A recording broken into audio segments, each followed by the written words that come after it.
At my 30th birthday, my sister handed me an invoice. $28,000 for every gift we ever bought you. Everyone applauded. I opened my folder.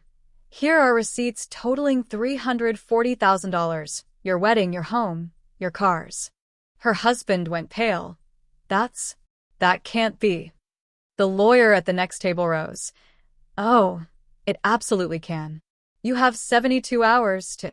Can you imagine celebrating your 30th birthday, surrounded by family, only to have your own sister publicly hand you a bill for $28,000, claiming it's for every gift she's ever given you, and watch as everyone cheers? My blood ran cold, but I had my own surprise.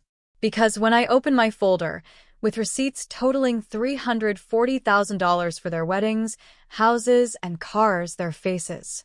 Absolute priceless. What the hell happened next? Let me tell you. That night, my 30th birthday, I learned two brutal lessons.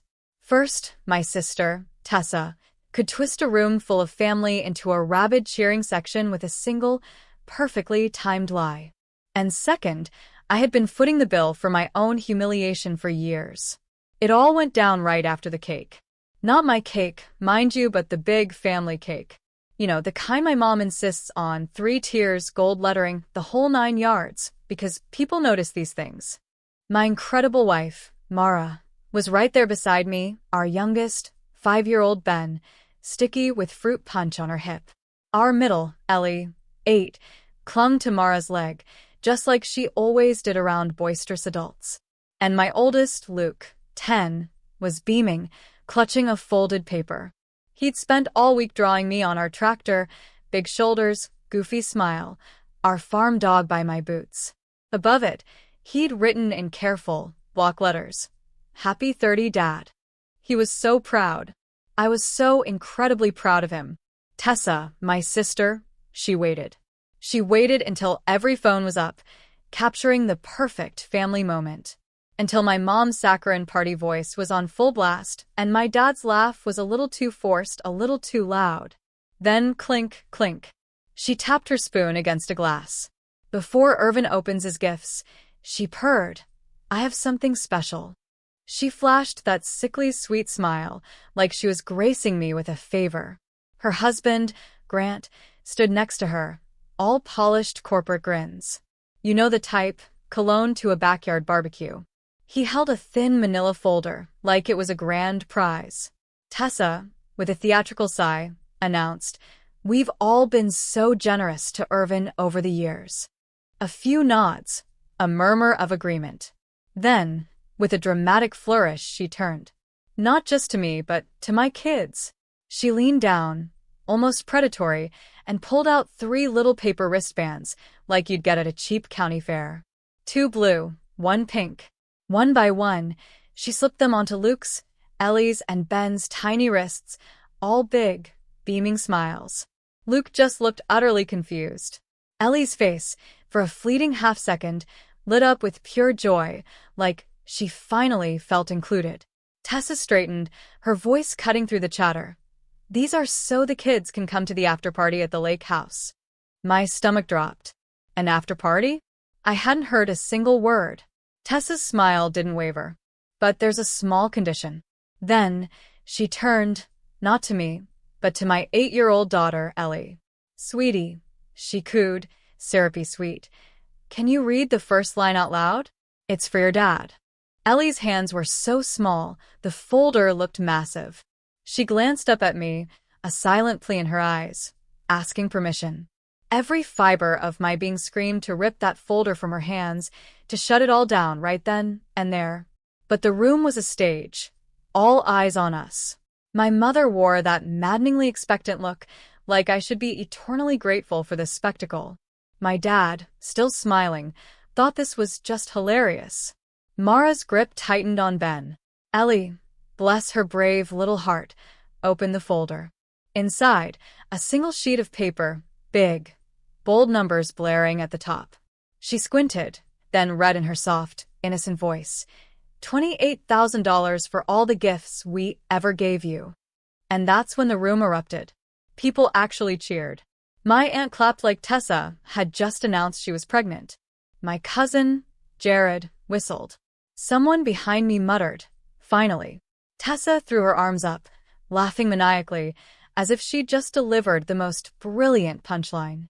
Grant, her corporate clown, leaned in and kissed her cheek, proud as punch. My dad, loud enough for everyone to hear, boomed, "Well, son, looks like you're paying up." Luke, my 10-year-old, looked down at the silly wristband, then up at me. He didn't understand money, not like adults do, but he understood tone. He understood when a whole room was laughing at his dad. Ellie's mouth pressed into a tight, straight line. She always tried to be so brave. Ben tugged at Mara's sleeve, his little voice a confused whisper. "Why are they yelling?" My hands were shaking, a barely controlled tremor, but my face was a mask. Because this wasn't a surprise. Not really. Tessa had been keeping a silent, twisted score my entire life. She just decided to reveal her tally sheet with an audience this time. I took a slow, steadying breath, and I smiled. A fake smile, like I was just so amused by this whole spectacle, like it was all in good fun. Then I simply said, "Okay." I walked calmly to the gift table, where I'd left my own folder earlier. It was thick, plain black, held together by simple binder clips. I'm a farmer, I don't do fancy. I picked it up, walked right back to the center of that room. Tessa's triumphant smile? It flickered. Just for a second. I opened my folder.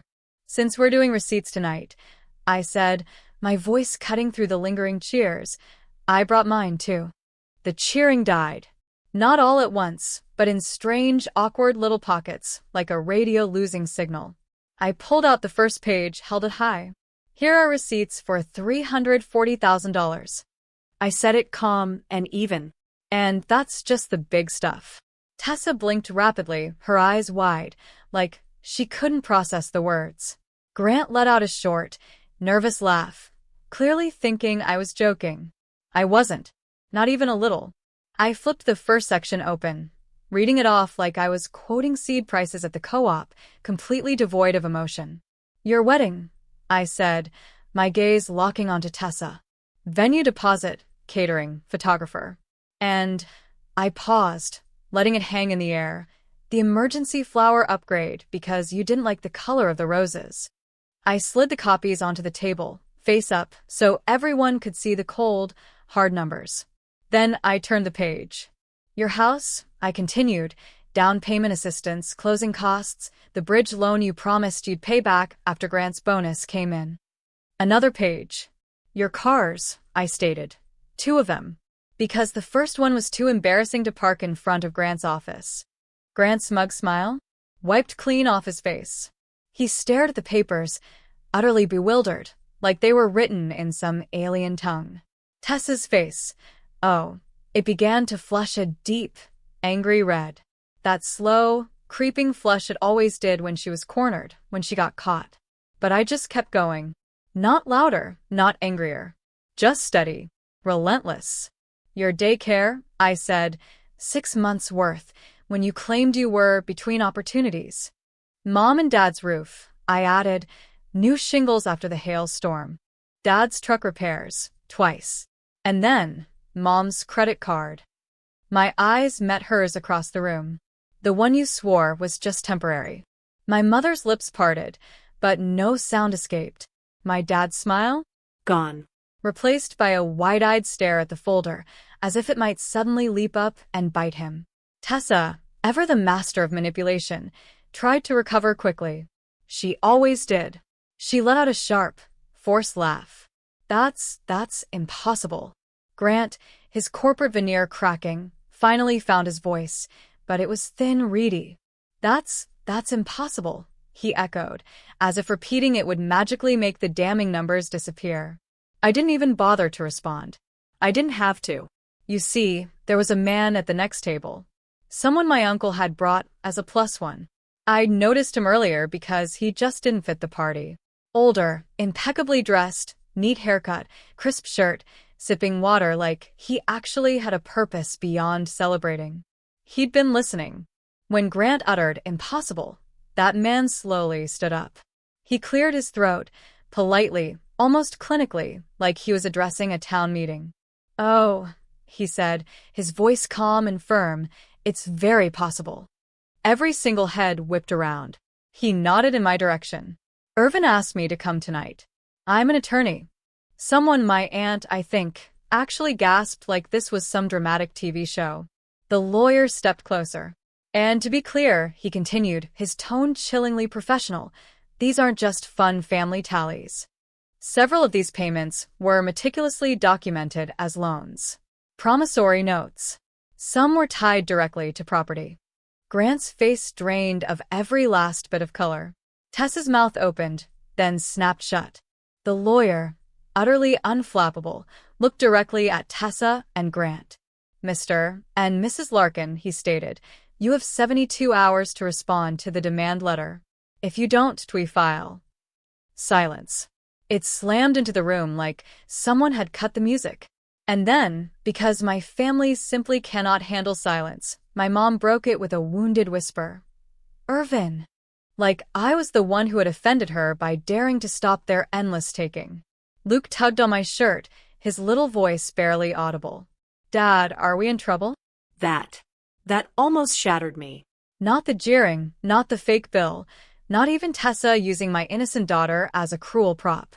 It was my son, my boy, thinking I was the one who had done something wrong. Right there, in the middle of my own disastrous 30th birthday party, I knelt down. Gently, so gently, I took Luke's wrist. I slid that cheap blue paper band off. Then Ellie's. Then Ben's.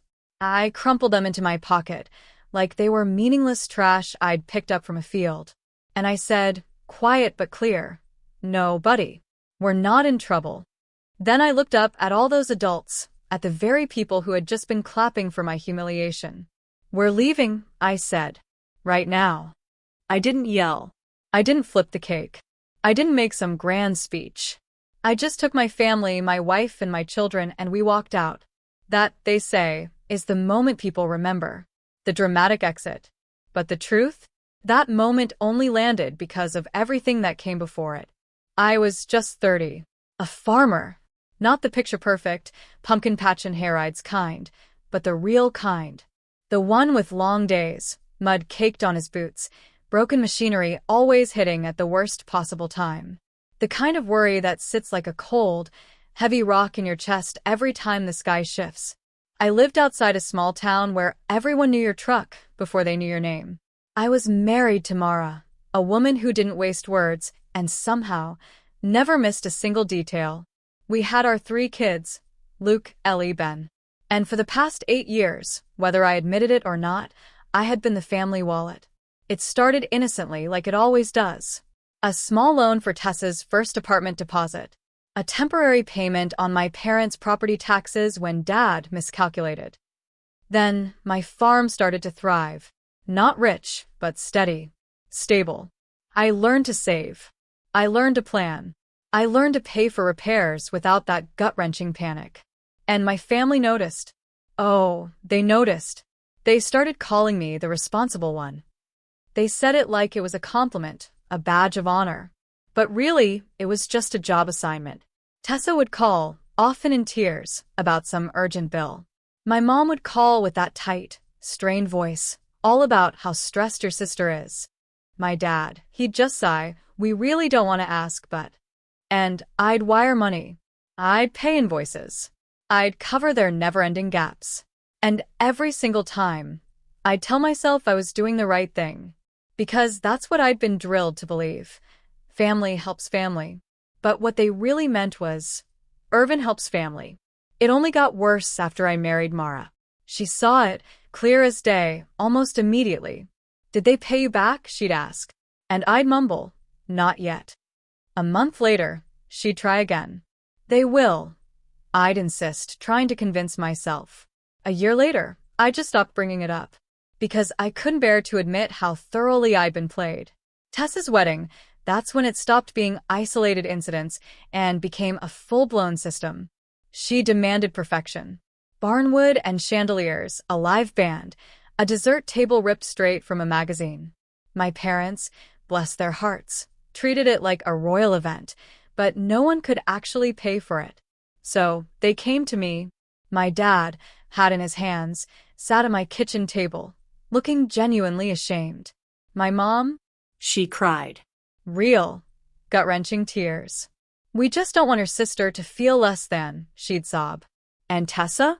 She sat there, arms defiantly crossed, feigning indifference, but I saw it. The hunger in her eyes. The entitlement. I paid. Just this once, I rationalized. Then came the house. Just help us get the down payment together, Mom pleaded. They'll refinance later. Then it was 2 cars. Then an endless stream of emergencies. A hospital bill, a lost job, a delay in grants commission. Each time I helped. Because each time, my parents painted it as me preventing an absolute disaster. But alongside all that money, there was another, far more insidious pattern. The way they treated my kids.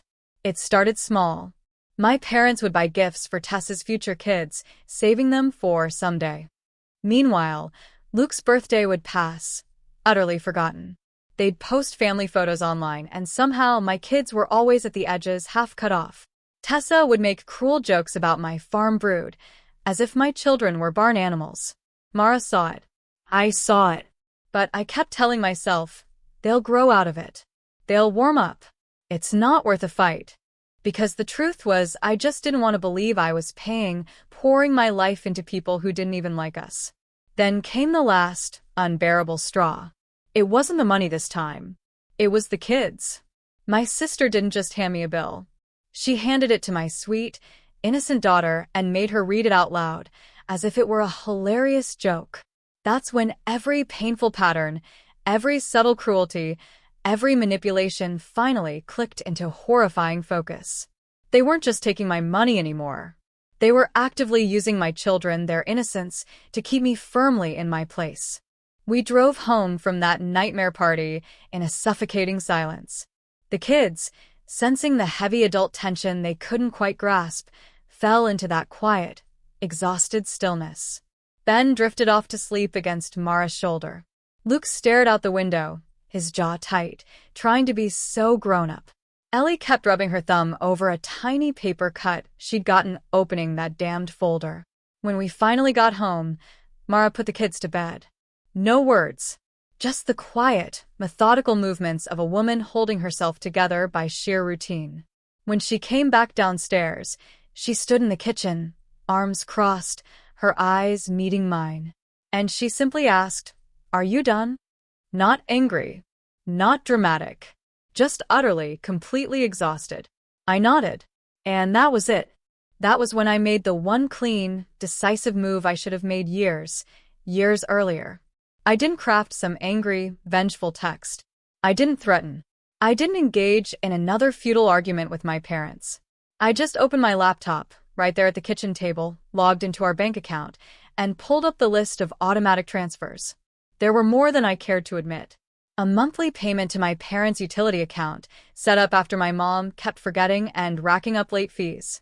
A weekly transfer to Tessa, her temporary support during her never-ending career transition, going strong for 11 months. A payment on the loan I'd co-signed for their second car. And then, the one that made my stomach twist, a savings account with my name and my father's. He'd convinced me to open it when I was younger, back when his authority voice still made me feel like a scared 12-year-old. It was supposed to be for family emergencies. It had become their personal, bottomless cushion. One by one, I clicked into each transfer. Cancel. Each time the bank's little pop-up asked, "Are you sure?" Each time, I clicked yes. Then I called the bank's customer service line, asked to remove myself from the joint emergency account and close my access. They transferred me to a specialist. I answered security questions, listened to the irritating hold music, all while Mara sat across from me, watching, her gaze unwavering, like she'd been waiting years for this exact moment. Finally, the banker's voice came through. "Okay, Mr. Larkin, your name will be removed. Future activity will require the remaining account holder's authorization. You'll receive confirmation by email." I hung up. I stared at the confirmation screen, the blue light reflecting in my eyes. My hands, for the first time in hours, were steady. Mara reached across the table, placed her hand over mine, and I said it out loud, needing to hear the words myself. I'm not their backup bank anymore. That was the boundary. One move. Concrete. Done. The fallout, oh. It started even before sunrise. At 6:12 a.m., my phone buzzed with a text from my mom. Irvin, call me. This isn't funny. 6:18 a.m. Your father is very upset. 6:25 a.m. Tessa, predictably, you embarrassed me. Fix it. Then Grant, from a number I'd never bothered to save because I actively disliked him. We need to talk like adults. By 7 o'clock, my voicemail was a chaotic mess. By 8 o'clock, my dad was pounding on my front door, acting like he still owned the place. Luke, hearing the commotion, peered down the hallway, his voice a tiny whisper. Is Grandpa mad? I swallowed hard. Go eat breakfast, I told him. Bara, bless her heart, opened the door before I even could. She stood there, calm as stone, a formidable barrier. My dad tried to push past her, to invade our home, but Mara didn't budge an inch. He glared at her, as if she were an incomprehensible obstacle. Where's Irvin? He demanded, his voice booming. I'm right here, I said, stepping out from behind Mara, facing him.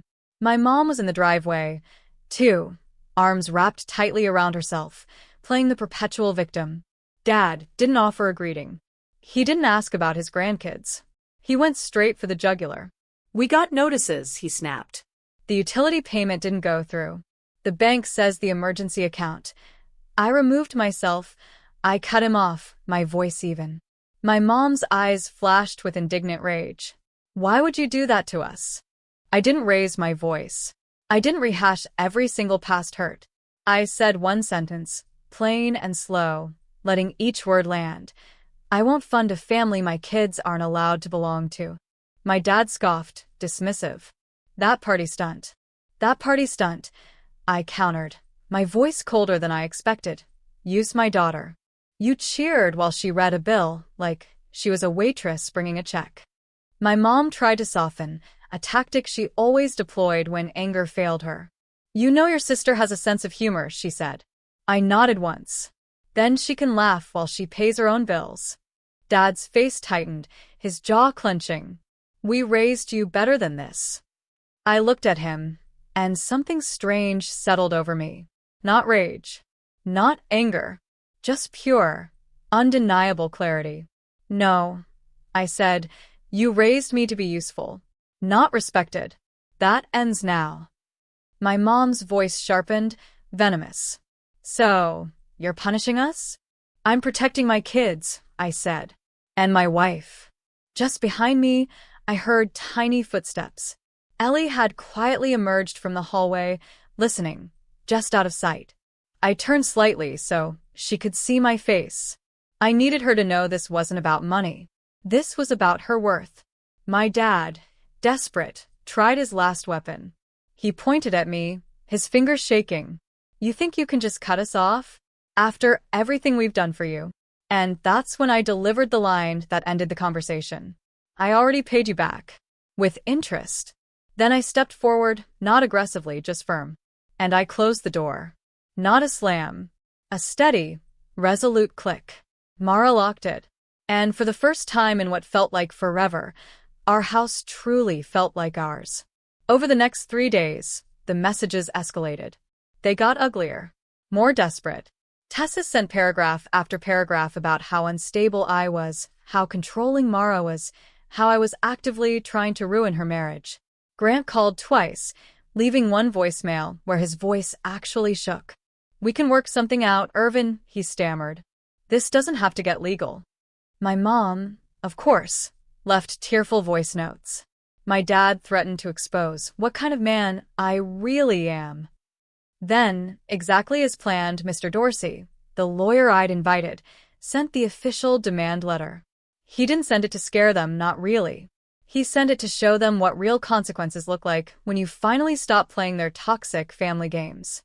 72 hours. And they spent every single one of those hours doing exactly what they always did, trying to make me feel guilty enough to fold. but I didn't. Because every single time my hand drifted towards my phone, I pictured Ellie, my little girl, holding that folder, her tiny fingers clutching it, reading out $28,000 while grown adults laughed at her dad. And I'd think, no. On the fourth day, my aunt called me. Quietly. Not to guilt me, but to tell me something no one else dared. "Irvin," she whispered. "They're panicking. Your sister, she never told Grant where all that money came from. He thought your parents paid for everything." I let out a bitter, hollow laugh. Of course. Tessa's entire life was built on someone else footing the bill, while she took all the credit. By the end of that excruciating week, Grant showed up. Alone. Not at my house, but at the very edge of my property. Near the gravel lane. Almost like he was afraid to come closer. I walked out to meet him. I didn't want my kids to see him, to be part of this. He looked utterly drained, bone-tired. The kind of raw exhaustion I recognized from the brutal harvest season. He held his hands up, palms open, a gesture of surrender. "Irvin," he said, his voice hoarse. I didn't know. I just stared at him. Didn't know what? He swallowed hard. "That you paid for it so much." I didn't gloat. I didn't enjoy his discomfort. I didn't feel victorious. I just felt utterly, completely done. He glanced towards my barn, where Luke was kicking a ball with Ben. Then he spoke again very quietly. "Tessa told me your family helped you out over the years. That you were always taking." I let that toxic lie hang in the cold air between us. Then I said, "And you believed her?" He winced. I did. I simply nodded once. "That's your problem." He took a shaky breath. "What do you want?" This is the part where people always expect shouting. They expect drama. They expect revenge. But I had 3 beautiful kids inside that barn, and a wife who trusted me to choose peace, not chaos. So, I kept it simple. "I want my name off your mess," I told him. "No more transfers. No more co-signing. No more family emergencies that somehow only ever cost me." Grant nodded slowly. "Okay." And then I added, my voice low and steady, "And you don't use my kids as a punchline again. Ever." He looked down at the gravel, his eyes fixed on the ground, like he finally understood the real debt. "I'm sorry," he said. And I believed him. More than I had ever believed my own sister. He walked back to his car, defeated, without another word. And that, I realized, was the very first real consequence Tessa had ever truly faced. Not the lawyer's letter, not the cold, hard numbers. But her husband finally seeing her for who she was, stripped bare, without all the glitter and the lies. The quiet closure didn't arrive in one grand moment. It trickled in small, poignant scenes.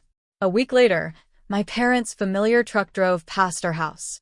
3 times. Slow, deliberate passes. They wanted us to notice them noticing us. I didn't chase it. 2 weeks after that, my mom sent one final text. "You're really doing this?" Over a joke. My reply was just one sentence. "Over my kids? Yes." Then I muted the thread. A month later, Luke came home from school. He had a piece of paper and all about my dad worksheet for a bulletin board. Under "my dad works as," he wrote, "a farmer." Under "my dad is good at," he wrote, "fixing things and staying calm." And under "my dad always says," he'd written, "we take care of our own." I stared at that paper for a long, long time at the kitchen table. Mara leaned over my shoulder, pressing a soft kiss to my cheek. Ellie walked in, saw me holding it, and asked, her voice small, "Are we still doing your birthday?" It hit me then. We never really did we? That disastrous party wasn't for me. It was a stage for Tessa. So that weekend, we did it right. We invited the people who actually showed up for us. Not the loud, attention-seeking ones. The steady ones.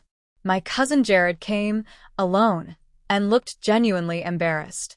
"I shouldn't have cheered," he admitted. I didn't think. My aunt arrived with a casserole, hugging Mara a little longer than usual. A neighbor brought a pie. We set up folding chairs in the barn, strung up some cheap lights, and let the kids run wild with hot cocoa, making it feel like the best place in the world. Mara made a simple chocolate cake, exactly what Ellie had wanted at the party before everything went sideways. Luke taped his tractor drawing on the wall beside the workbench, like it was the most precious trophy. When we sang, Ben screamed the words off-key, filled with pure, unadulterated joy.